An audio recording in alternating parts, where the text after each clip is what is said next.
नमस्कार, मी शब्दयोद्धा सागर. महाराष्ट्राच्या राजकारणात मोठा भूकंप होण्याची शक्यता निर्माण झाली आहे. ठाकरे बंधूंचं एकत्र येणं, देवेंद्र फडणवीस यांच्या दिल्लीत जाण्याच्या चर्चा सुरू होणं, हा फक्त योगायोग आहे की या गोष्टी जाणीवपूर्वक घडवून आणल्या जात आहेत? खरंच ठाकरेंच्या युतीची घोषणा होणार का? फडणवीस खरंच दिल्लीत जाणार का?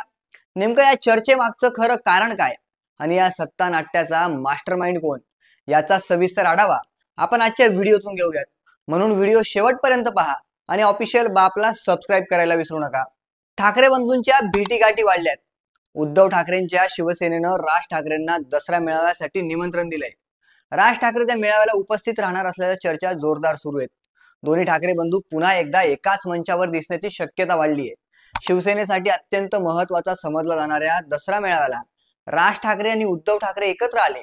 त्यांनी एकत्रपणे महाराष्ट्राला संबोधित केलं. तर त्यांचं संबोधन हे ठाकरे प्रेमींसाठी एक अनोखी पर्वणी ठरणार आहे. ठाकरे प्रेमींसाठी पर्वणी ठरणारा हा क्षण इतरांसाठी मात्र राजकीय दृष्ट्या धोकादायक ठरू शकतो.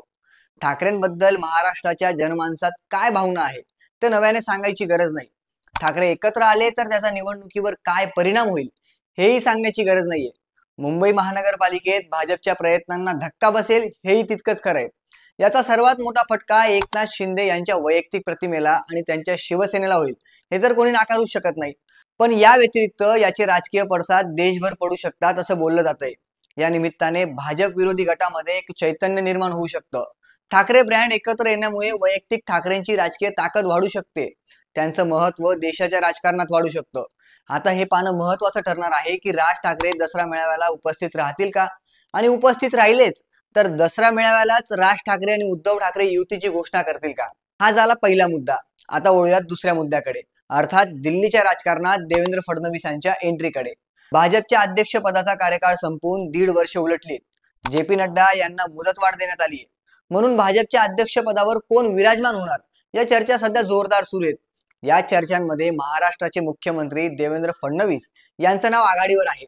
असं बोललं जात आहे की भाजप यावेळी RSS ला खुश करण्यासाठी देवेंद्र फडणवीस यांना राष्ट्रीय अध्यक्ष करू शकतं. कारण देवेंद्र फडणवीस हे RSS चे स्वयंसेवक आहेत. पण यामागे भाजपची एक वेगळी खेळी असल्याचं बोललं जात आहे.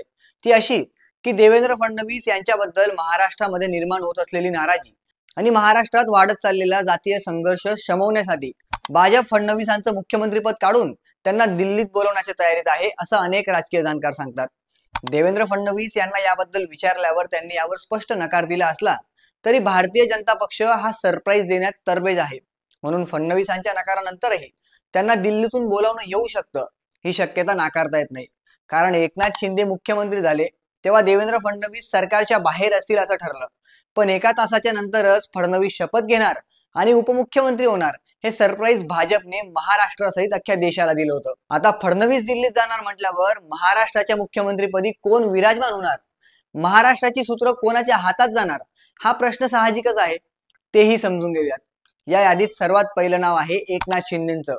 एकनाथ शिंदे हे मुख्यमंत्री पदासाठी आग्रही आहेत. त्यांनी वारंवार ती खंत दिल्लीतील नेतृत्वाला बोलूनही दाखवली आहे. सोबतच एकनाथ शिंदे यांच्याबद्दल मुख्यमंत्री म्हणून राज्याच्या जनतेच्या मनात सकारात्मक भाव निर्माण झाला होता. या व्यतिरिक्त एक कारण असे की ज्यामुळे शिंदे मुख्यमंत्री होऊ शकतात. ते असं की येणाऱ्या काळात दोन्ही शिवसेनेच्या पक्षाचा आणि चिन्हाचा निकाल लागण्याची शक्यता आहे.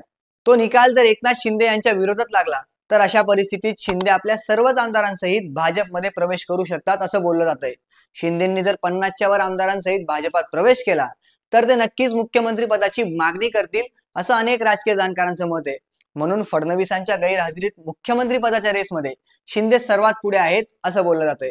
या व्यतिरिक्त राधाकृष्ण विखे पाटील यांच्या नावाची शक्यताही नाकारता येत नाही. कारण भाजपने यावेळी मराठा आरक्षणाचं आंदोलन हाताळण्यासाठी राधाकृष्ण विखे पाटील यांची निवड केली. राधाकृष्ण विखे पाटलांच्या नेतृत्वातच मराठ्यांच्या मागण्या पूर्ण झाल्या. त्यामुळे राधाकृष्ण विखे पाटील यांच्याबद्दल राज्यातल्या मराठा समाजात सकारात्मकता निर्माण झाली. आणि म्हणून फडणवीस जर दिल्लीत गेले तर भाजप मराठा समाजाची मतं आपल्याकडे वळवण्यासाठी राधाकृष्ण विखे पाटलांना मोठं पद देऊ शकतो असं बोललं जातंय. या व्यतिरिक्त विनोद तावडे यांचं नावही चर्चेत आहे. विनोद तावडे सध्या दिल्लीच्या राजकारणात आहेत. भाजपच्या पक्षश्रेष्ठींशी त्यांचे चांगले संबंध आहेत आणि तावडे सुद्धा मराठा चेहरा आहेत. त्यातल्या त्यात सध्या त्यांच्याबद्दल महाराष्ट्राच्या जनतेत किंवा राजकीय वर्तुळात कोणताही नकारात्मक नेरेटिव्ह नाही. म्हणून एक सेफ साईड गेम जर भाजपला खेळायचा असेल तर तो विनोद तावडे यांच्या रूपाने खेळला जाऊ शकतो असं बोललं जात आहे. आता हे पाहणं महत्वाचं ठरणार आहे की या दोन्ही गोष्टींचे पडसाद नेमके महाराष्ट्राच्या आणि देशाच्या राजकारणावर काय पडतील. ठाकरे बंधू एकत्र येणार हे जवळपास निश्चित आहे, तर भाजपच्या अध्यक्ष पदावर अजूनही सस्पेन्स कायम आहे. त्यामुळे या दोनही गोष्टींचे पडसाद मोठ्या प्रमाणात पडू शकतात. आता त्याचे परिणाम काय होतील आणि ते परिणाम कुणाच्या पथ्यावर पडतील तेही पाहणं महत्वाचं आहे. तुर्तास याबाबत तुम्हाला काय वाटतं कमेंट करून नक्की सांगा आणि अशाच नवनवीन व्हिडिओसाठी ऑफिशियल बापला सबस्क्राईब करायला विसरू नका.